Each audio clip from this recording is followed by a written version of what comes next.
good morning. At approximately 11 p.m. last night, the Miami-Dade Police Department received several text messages, from a third-party source that were stating that the individuals inside of this residence were being held against their will.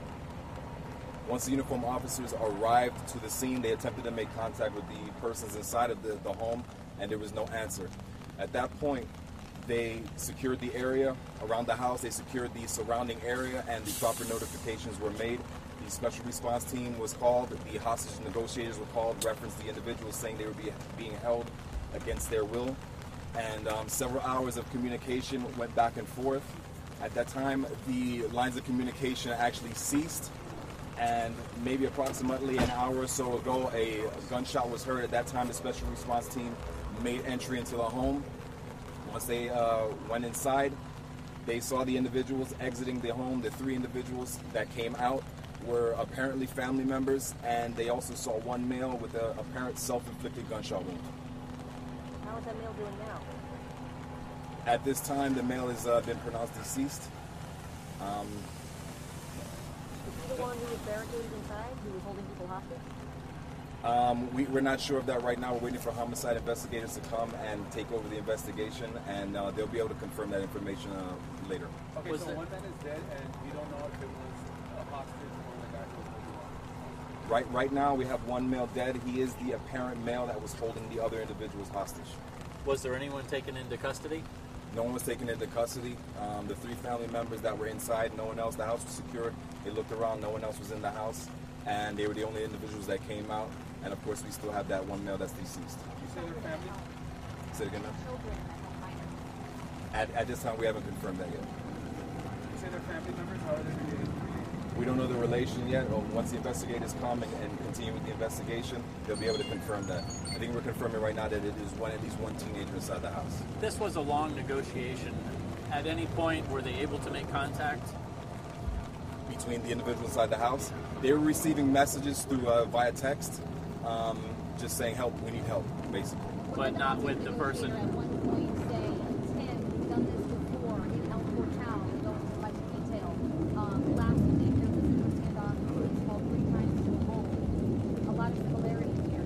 Yeah, they called him Dutch. There's a lot of similarities. We're not confirming that right now. Once the information comes out through the investigators, we'll be able to provide that information. At what point did you guys lose contact with the suspect? Can't give you an approximate time, maybe about a couple of hours ago. But like we said before, about an hour ago, we heard they heard a gunshot, and that's when it was exigent circumstances. They made entry into the house. The three family members who came out, they came out after this was all over. They were never released at any point during the negotiations. Just to confirm, once they heard the gunshot, and before the team made entry, the hostages came out. Once they heard the gunshot, then they left the residence. Those are the only other people confirmed to be in the home, yes. So we can say that whoever was the person keeping them hostages let them go before the gunshot was heard. Well, we can't confirm that, but the gunshot was heard. The three people exited. Our special response team made entry and confirmed that there was one person dead. Detectives and the negotiators worked really hard to try to make sure this had a peaceful resolution. That's right. But unfortunately, it didn't happen that way. But they had spent 8 or more hours on the scene. What, as an officer looking at the situation, how does it make you feel knowing what happened here? How does it make us feel knowing what happened? Well, of course, the unfortunate circumstance. The reason why we have this special response team is to peacefully resolve and to bring about the best resolution to the incident.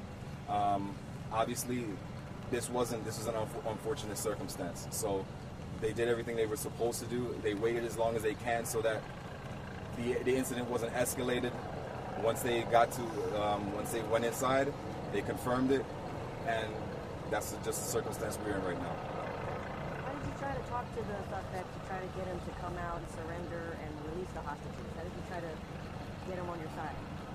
What kind of tactics? I can't go into what the hostage negotiators do, but they're well trained. They train on how to speak to people, establishing a rapport with them. So I'm assuming that they did establish a rapport with him, but unfortunately it ended this way.